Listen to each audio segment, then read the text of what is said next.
Jadi yang tadi karena KTP-nya atau tempat tinggalnya berbeda-beda ya, jadi si penyewa yang menyewakan itu tempat tinggalnya di Klaten, lalu yang disewakan objeknya itu di Surakarta, terus misalnya yang menyewa Anda itu ada di Boyolali atau di Pemalang tadi ya contohnya. Nah itu yang pertama untuk tadi untuk kalau nggak salah tadi apa domisili atau pembuatan pengadilan ini Pak, pengadilan ya. Jadi kalau ada perselisihan itu bebas ditentukan, bisa di KTP setempat, KTP masing-masing salah satu, atau di objeknya. Ya, misalnya tadi kalau misalnya Bandiah tempat tinggalnya di Klaten, sedangkan Aji tadi bertempat tinggal di Pemalang. Ya, biasanya ya, tapi sebetulnya bebas. Biasanya nanti lokasi atau domisili tadi bisa di tempat tinggal KTP si yang menyewakan, pemilik objeknya, ya itu biasanya. Yang kedua tadi ditanyakan di soal yang kedua itu pembuatan aktenya di mana, pembuatan perjanjiannya di mana, ya. Nah ini bebas, bisa di tempat biasanya sih tempat yang menyewakan, ya, yang menyewakan di mana tuh di Klaten ya di Klaten biasanya. Tapi bisa juga membuat perjanjiannya di tempat yang menyewakan. Tapi biasanya kebiasaan itu di tempat yang menyewakan, tempat pembuatan perjanjiannya. Untuk domisili bebas, bisa di yang utama di objeknya, ya di objeknya, objek itu tanahnya. Yang kedua tempat si yang menyewakan. Itu Mas. Baik Bapak, terima kasih Pak. Ya, ada lagi?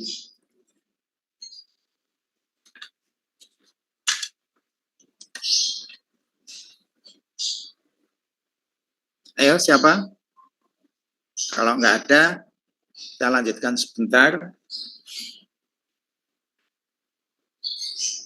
Ya, oke ya. Jadi tentang sewa maupun jual beli seperti itu. Ya, contohnya seperti sewa. Jadi jual beli hampir sama. Ya. Hanya tadi kalau misalnya tadi sewa, ya, kalau sewa tadi dibayarnya tidak lunas, artinya berangsur. Misalnya tadi 35 juta selama 3 tahun, ya. Kan berarti 35 kali 3, ya. 70 sama 35, berarti 105 ya. 105 juta. Tetapi dibayarnya berangsur.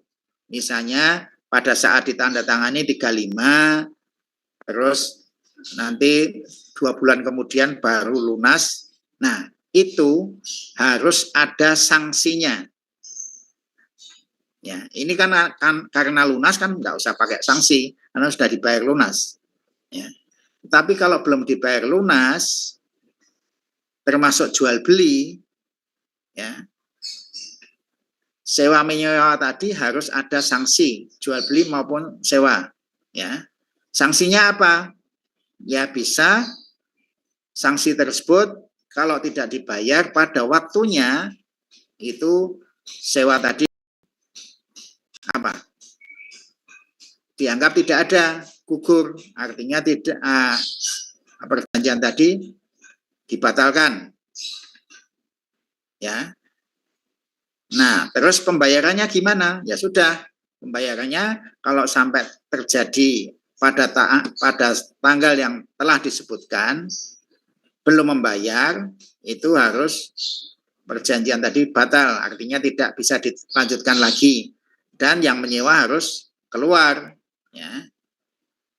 Termasuk dalam jual beli. Kalau seandainya jual beli tadi diangsur, ya, jangka waktu tertentu belum dibayar pelunasannya, maka perjanjian ini dapat dibatalkan, artinya batal, ya, batal.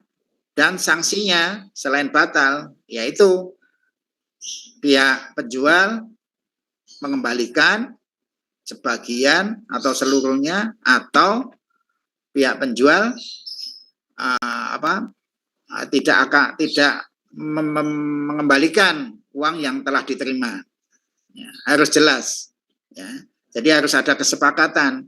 Kalau misalnya tanggal sekian, ya, pembeli tidak membayar, uang itu hangus. Ya. Jadi pihak penjual tidak akan mengembalikan. Atau pihak kedua, atau dalam hal ini pihak penjual akan mengembalikan misalnya 50% dari uang yang sudah diterima. Atau mengembalikan seluruhnya, bisa juga. Nah, itu tergantung kesepakatan para pihak, tergantung kesepakatan pihak penjual maupun pihak pembeli. Hangus, uangnya hangus, berarti penjual tidak mengembalikan sepeser pun, atau mengembalikan sebagian dari uang yang telah diterima penjual, atau penjual mengembalikan seluruhnya uang yang telah diterima. Ya, tergantung dari kesepakatan. Itu. Ya, saya ulangi, jadi kalau ada sewa maupun jual beli yang diangsur pembayarannya, itu harus ada sanksinya, ditambahi pasal sanksinya. Tuh. Oke, jelas? Ada pertanyaan?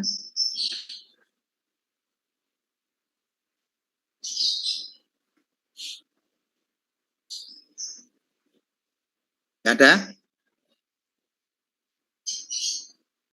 Belum ada. Oke, ya.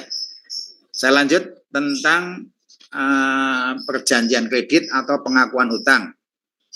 Ya, ini hubungannya dengan jaminan. Nah, di dalam perjanjian kredit atau pengakuan hutang, ya, ini sama sebenarnya, hanya bentuknya berbeda dan yang akibatnya sama sebenarnya perjanjian kredit maupun pengakuan hutang. Kalau perjanjian kredit, ya, ini kedua belah pihak membuat perjanjian tersebut.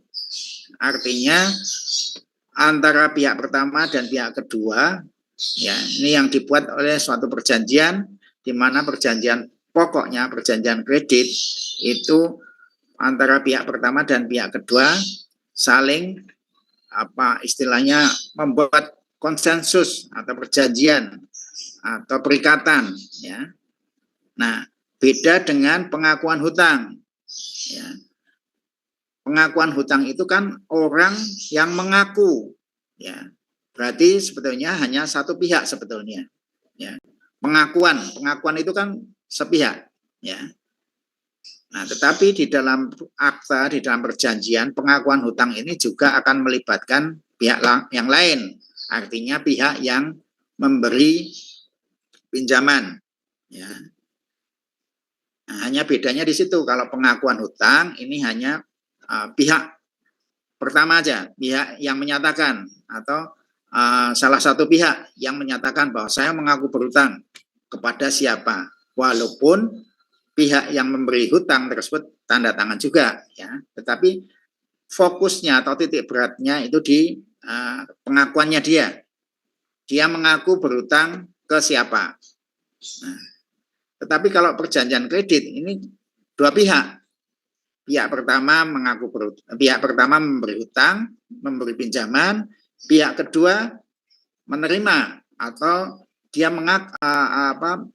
dia menerima hutang tersebut, ya, dengan menerima uang pinjaman, ya. Ini sebagai pihak keduanya, ya, itu. Jadi kalau perjanjian kredit itu antara dua pihak. Pihak pertama memberi, pihak keduanya menerima, atau sebaliknya, silahkan bebas. Pihak pertama siapa, pihak kedua siapa. Tetapi intinya kalau perjanjian kredit itu antara dua pihak, ya. Kalau pengakuan hutang itu hanya satu pihak yang fokusnya, artinya pokoknya di satu pihak, ya. Walaupun dua-duanya tetap ada yang menandatangani perjanjian itu, ya, antara pihak yang memberi maupun yang menerima. Oke, sekarang fokus ke perjanjian kredit. Kalau di perjanjian kredit, ya, perjanjian kredit di misalnya di lembaga keuangan, artinya perbankan ya, perjanjian kredit biasanya kan dibuat oleh antara pihak bank dengan yang meminjam, atau istilahnya antara kreditur dengan debitur. Ya. Kalau kreditur itu orang atau badan yang meminjamkan uang, berarti banknya. Kalau perjanjian kredit ya, banknya itu disebut kreditur, jangan kebalik.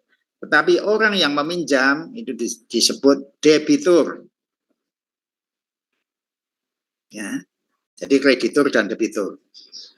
Kalau di lembaga perbankan tadi disebutkan kreditur. Nah, kreditur akan memberi pinjaman berupa macam-macam, ya, bentuknya atau jenisnya.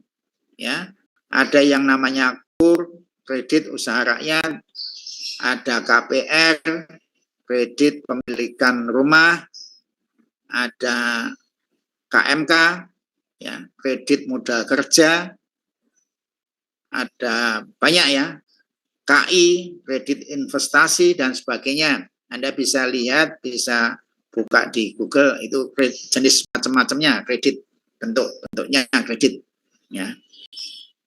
Termasuk dalam hal ini pengakuan hutang ya. Kalau pengakuan hutang itu bisa di biasanya kalau pengakuan hutang itu seperti kredit usaha rakyat dan sebagainya di BRI itu ya, itu yang di bawah tangan itu adalah pengakuan hutang ya. Tapi hampir sama posisinya antara perjanjian kredit dan pengakuan hutang tadi.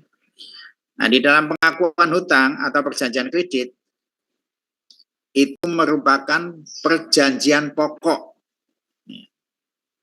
Jadi perjanjian kredit dan pengakuan hutang itu adalah perjanjian pokok. Nah, di dalam perjanjian pokok itu ada yang namanya perjanjian tambahan atau asesor tambahan.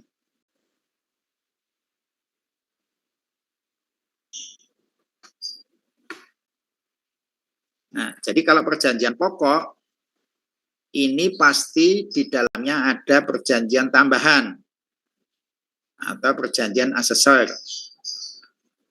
Tetapi kalau perjanjian tambahan tidak bisa berdiri sendiri, ya, pasti melekat pada perjanjian pokoknya.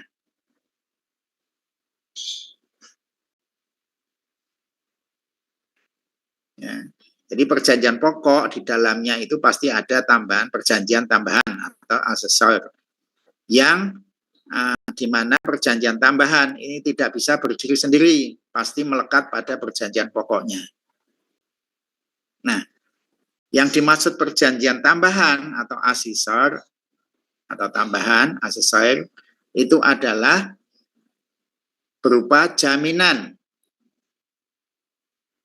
Ya, jadi Anda kalau misalnya orang lain atau pihak ketiga, misalnya siapa, misalnya Anda atau saya mau pinjam di bank, ya, misalnya pinjam 500 juta, saya pengen untuk beli rumah misalnya, berarti kreditnya kan KPR ya, kredit pemilikan rumah.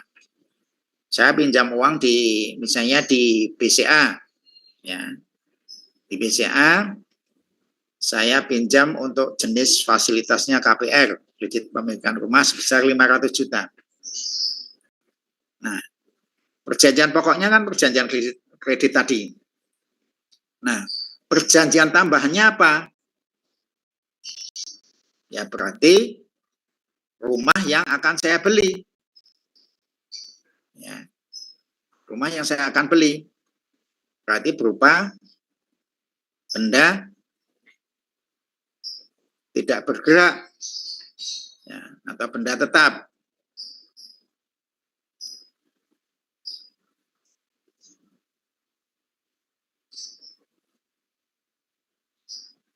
Ya. Bisa juga saya mau kredit mobil, perjanjian pokoknya kredit mobil.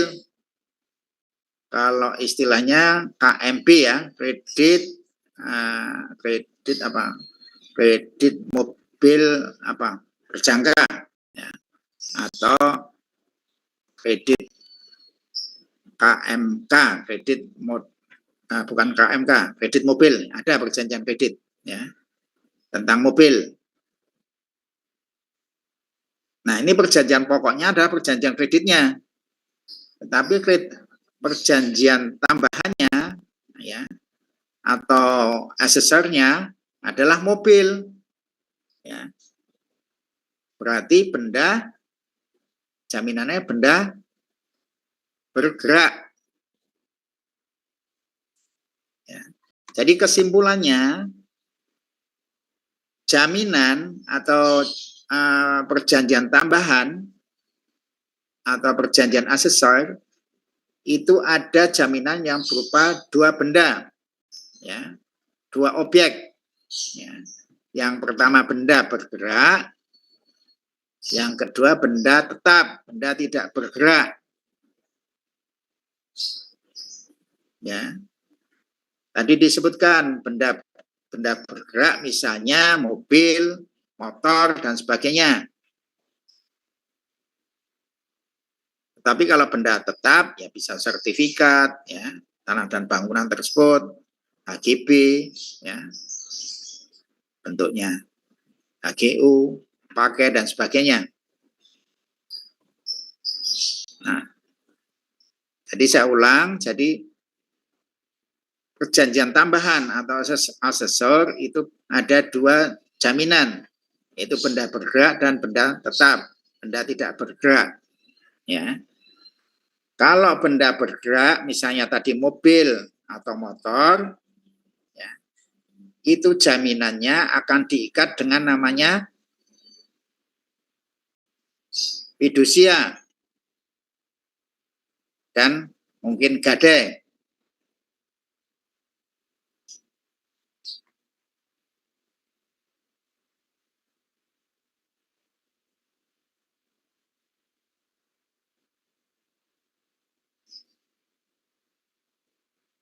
Kalau benda tadi benda tetap, misalnya berupa sertifikat, baik hak milik, HGB, HGU, dan hak pakai,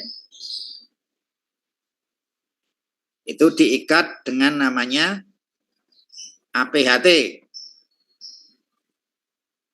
Akta Pembebanan Hak Tanggungan. Akta Pemberian Hak Tanggungan, APHT.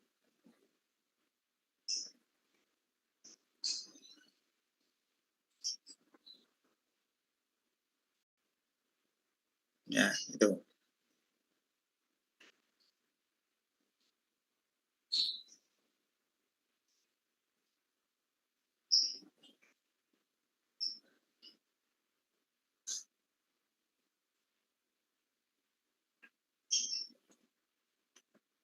Oke, jadi saya ulang.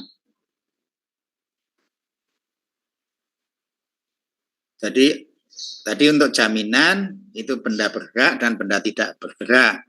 Kalau benda bergerak fidusia dan gadai dan atau gadai, ya. Kalau benda tetap atau benda tidak bergerak itu dengan APHT.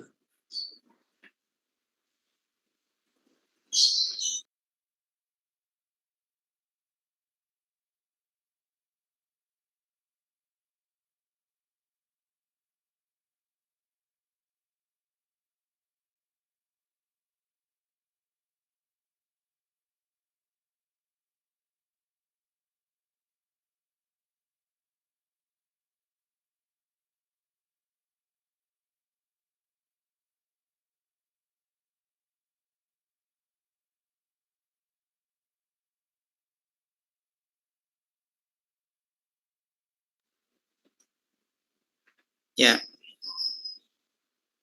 Jadi kalau tadi benda bergerak, benda tidak bergerak dengan namanya APHT, ya.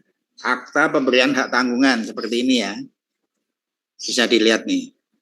Nanti besok saya saya pas pertemuan nanti kita lebih jelas lagi. Oke, jadi ini seperti ini aktanya, ya. Akta fidusia saya belum bawa, jadi nanti besok bisa itu. Nah, ini seperti ini aktanya.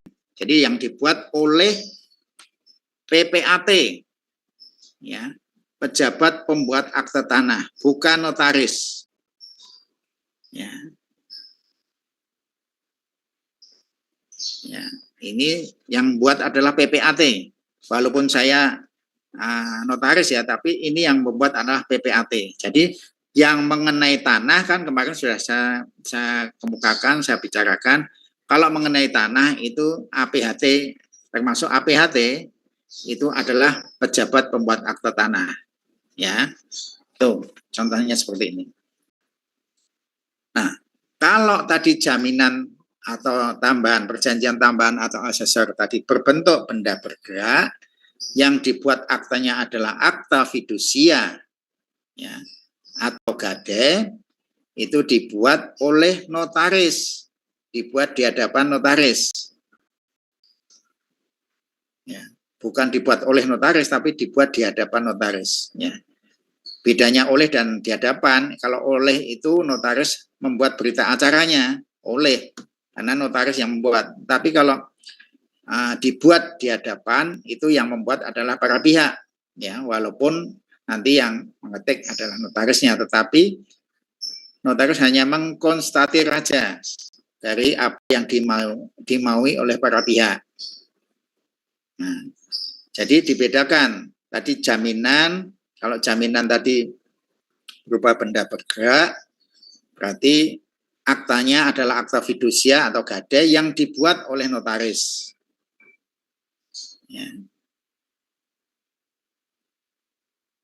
Terus yang kedua, akte yang jaminan yang benda tidak bergerak atau benda tetap itu dibuat oleh PPAT, pejabat pembuat akte tanah, dengan aktanya berupa akta pemberian hak tanggungan APHT.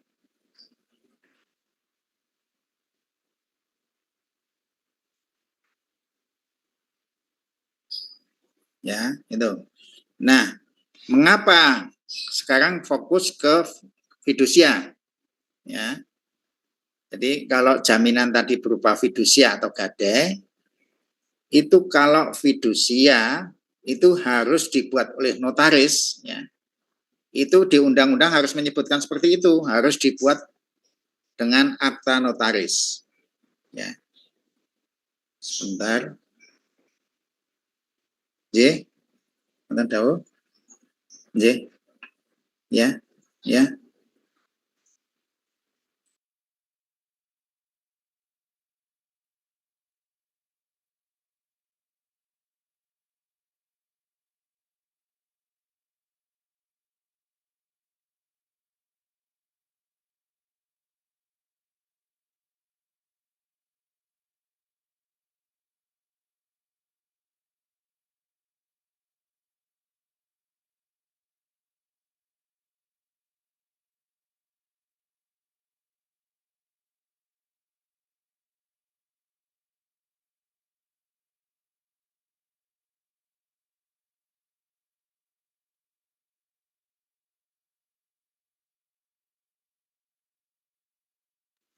Ya, saya lanjut. Oke, jadi kalau tadi disebutkan kalau jaminannya berupa benda bergerak dibuat oleh notaris, yaitu akta fidusia dan gade, ya. Memang di undang-undang disebutkan pembuatan akta fidusia oleh notaris, di hadapan notaris, bukan oleh, ya, di hadapan notaris, dibuat di hadapan notaris. Nah, kenapa seperti itu? Ya, karena kalau misalnya dibuat, ya, akta fidusia di bawah tangan, itu tidak bisa didaftarkan karena prosesnya akta fidusia tersebut harus dicatatkan, didaftarkan sebagai sebuah sertifikat, ya, sertifikat fidusia. Ya. Jadi kalau tadi disebutkan tahapnya, jadi kalau misalnya perjanjian tambahannya berupa benda bergerak, ya benda bergerak, itu dengan akta fidusia yang dibuat di hadapan notaris. Lalu akta tersebut harus didaftarkan, ya, ke Departemen Hukum dan HAM. Nanti akan timbul setelah didaftarkan namanya timbul sertifikat fidusia. Makanya akta tersebut harus akta notaris, akta fidusianya. Karena kalau di bawah tangan itu tidak bisa didaftarkan. Nah, ini fidusia. Demikian juga tentang APHT. Ya. Kalau jaminannya tadi benda tetap, benda tidak bergerak, misalnya sertifikat hak milik, ya. Tadi aktanya adalah akta APHT, akta pemberian hak tanggungan. APHT ini dibuat oleh PPAT, ya. Lalu didaftarkan ke kantor pertanahan akta tersebut dengan sertifikatnya. Didaftarkan ke kantor pertanahan, setelah didaftarkan akan keluar namanya sertifikat hak tanggungan. Ya, bentuknya ada, besok kita ketemu nanti saya berikan contohnya sertifikat hak tanggungannya. Ya. Jadi tadi saya ulang, jadi kalau fidusia dibuat di hadapan notaris, ya akan keluar nanti didaftarkan, ya keluar sertifikat fidusia. Ya. Kalau akta tadi akta PPAT atau APHT, akta pemberian hak tanggungan yang dibuat oleh PPAT itu didaftarkan ke kantor pertanahan, itu akan keluar sertifikat hak tanggungan. Ya. Jadi kalau PPAT tadi, kalau APHT tadi didaftarkan itu hanya di kantor pertanahan setempat, bisa kota atau kabupaten, tergantung wilayah kerja PPAT-nya, tergantung tanah yang akan dipasang hak tanggungannya, ya bisa di kota atau kabupaten. Tetapi kalau fidusia itu dibuat di hadapan notaris, itu didaftarkan ke Kementerian Hukum dan HAM sementara ini. Nanti kalau mungkin menterinya ganti, berubah lagi, kita nggak tahu. Jadi sementara ini didaftarkan ke Kementerian Hukum dan HAM di Jakarta. Nah, nanti akan keluar sertifikat fidusia. Itu.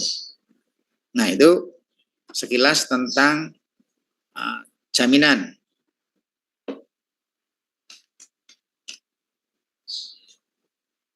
Ada pertanyaan?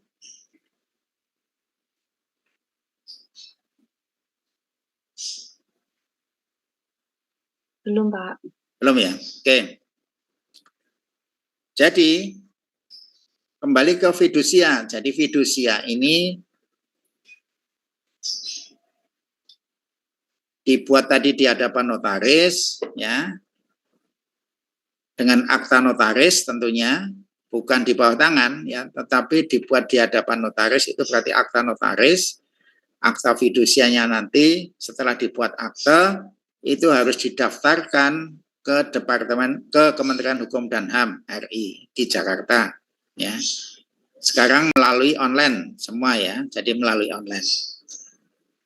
Tapi ada jangka waktu tertentu yang harus didaftarkan. Jadi setelah jadi akta, setelah ditandatangani akta fidusianya oleh para pihak, ya, artinya pihak pemberi dan penerima fidusia, itu setelah akta ditandatangani di hadapan notaris, ya, itu harus didaftarkan ke Kementerian Hukum dan HAM dengan jangka waktu tidak lebih dari 30 hari. Ya, tidak lebih dari 30 hari. harus didaftarkan.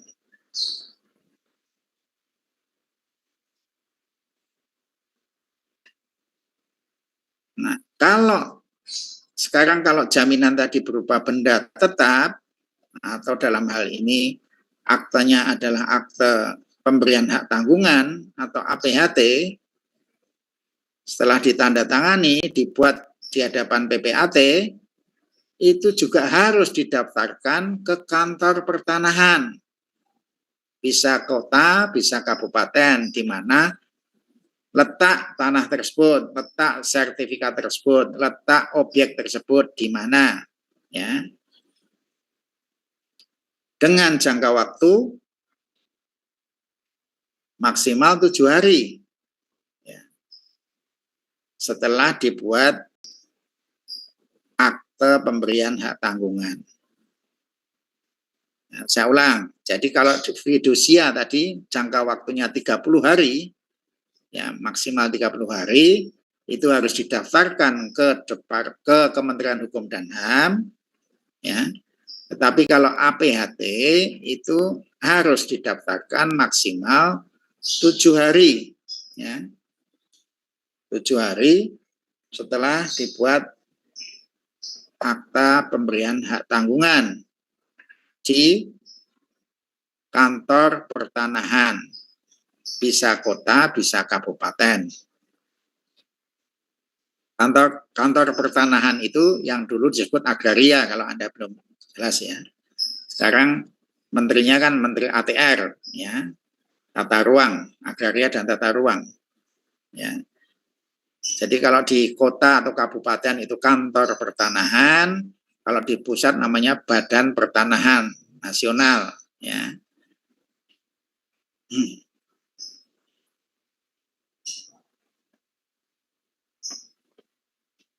Sampai di sini ada pertanyaan? Izin bertanya, Pak. Ya.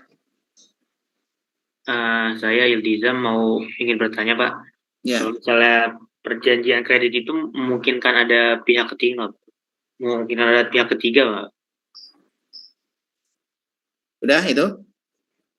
Ya, cukup. Ya, pihak ketiga ini bisa saja dilibatkan. Artinya misalnya sebagai penjamin. Pihak ketiganya penjamin. Misalnya ini ya, saya mau kredit di bank tadi BCA misalnya ya. Saya mau hutang atau mau pinjam uang atau mau kredit di BCA dengan uang 500 juta. Ya.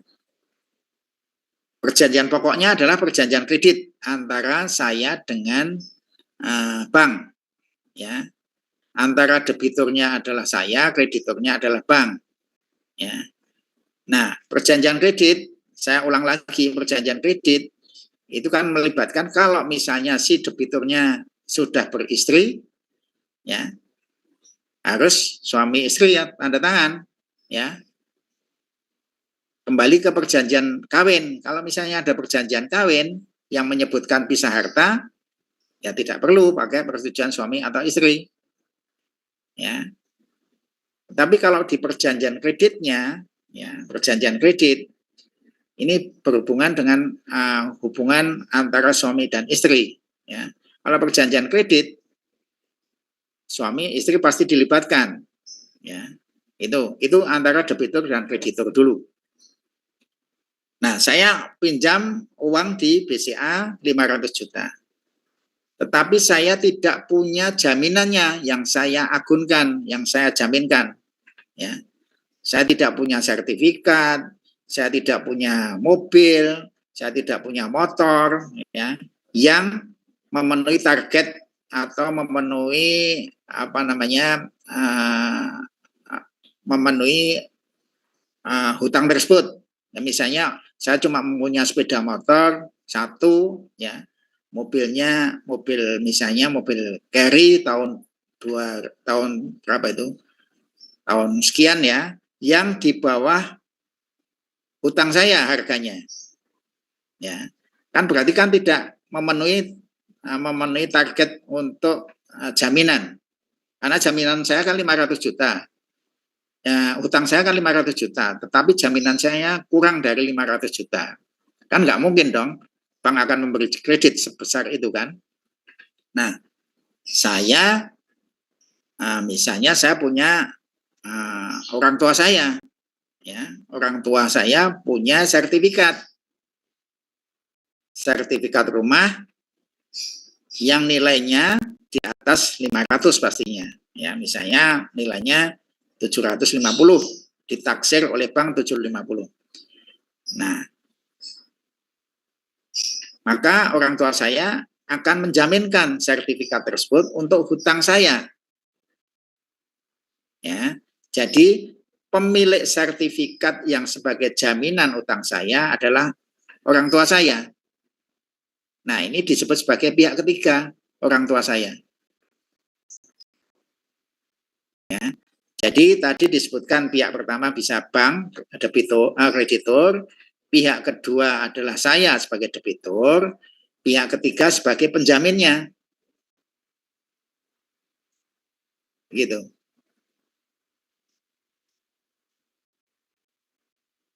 Itu Mas Tizam. Iya, Pak. Iya, Pak. Berarti pihak ketiga juga bakal terikat dengan perjanjiannya. Ya, betul, terikat dengan perjanjiannya itu. Jadi misalnya si debitur nanti prestasi, berarti sertifikatnya akan otomatis akan masuk dalam perjanjian itu, ya bisa dilelang, ya.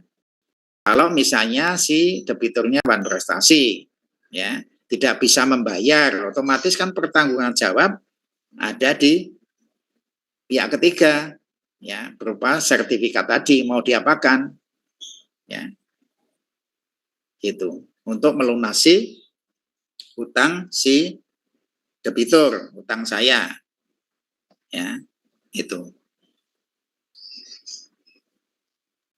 Iya, Pak. Terima kasih, Pak. Ya, ada lagi? Belum? Izin bertanya, Pak. Ya, sama Mbak. Sebelumnya mohon maaf saya off cam karena terkendala off cam terkendala sinyal. Saya izin bertanya. Siapa ini Mbak? Nastiti. Iya. Oke. Apabila terjadi prestasi jaminan fidusia tadi kayak kreditnya macet terus mengakibatkan gagal bayar gitu, Pak. Nah, ini jaminannya itu jadi batal atau tergantung ada ketentuan dalam perjanjian sebelumnya? Terima kasih, Pak. Ya. Jadi kalau prestasi artinya sudah tidak membayar, ya, tidak bisa membayar.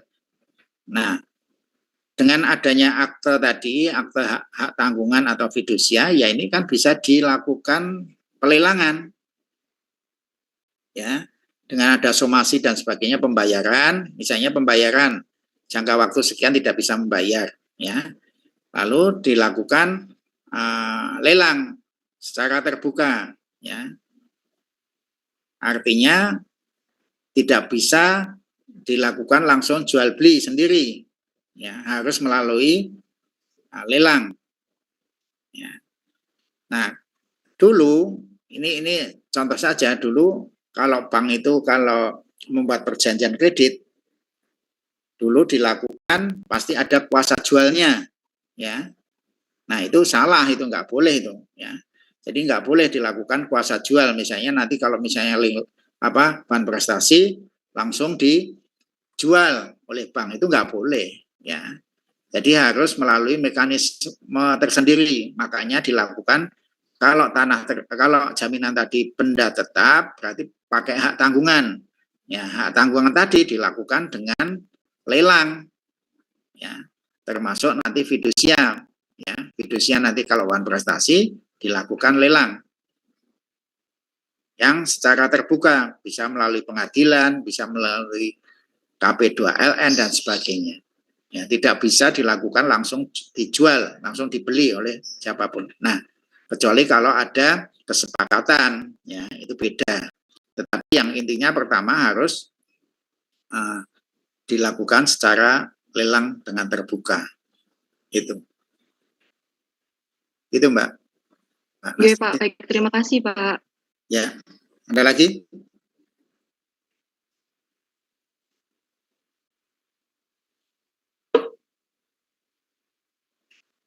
Mbak Ketua tolong diabsen ya, Mbak. Nggih, Pak, sampun. Dipoto sekalian, Mbak, dipoto. Tolong Nggih. Tolong dihidupkan dihidupkan, di on kameranya. cam semua, dipoto semua. Dihidupkan biar dipoto dulu untuk laporan.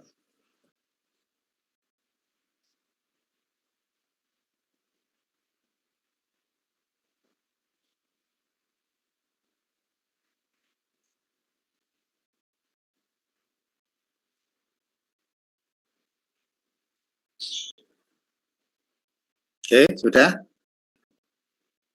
Oke. Tolong dicatat ya tugas.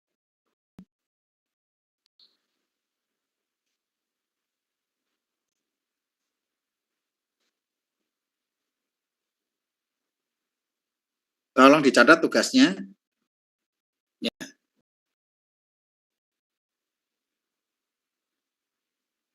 Cari pengertian tentang satu.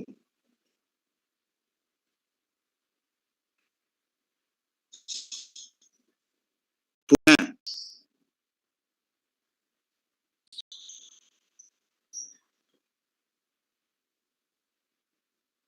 Sudah?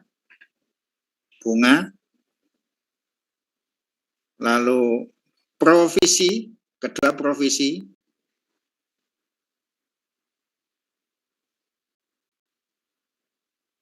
Yang ketiga, fee. Fee.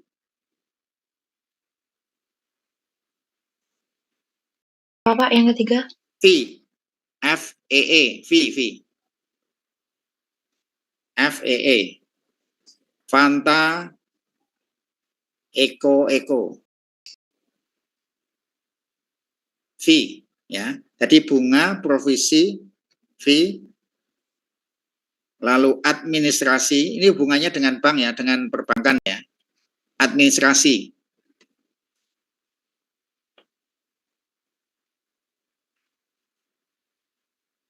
Yang kelima, denda.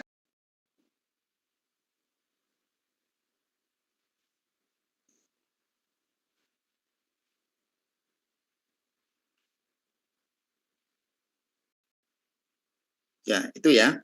Tolong ditulis di kertas folio, minggu depan dikumpulkan di kelas saja. Nggih, Bapak, siap. Yeah.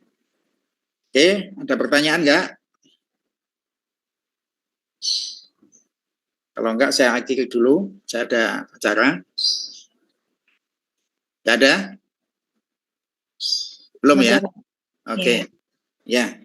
Sampai di sini saya akhiri. Mohon maaf kalau ada kata-kata yang kurang berkenan. Wassalamualaikum warahmatullahi wabarakatuh. Waalaikumsalam warahmatullahi wabarakatuh. Waalaikumsalam warahmatullahi wabarakatuh. Terima kasih, Pak. Terima kasih, Pak.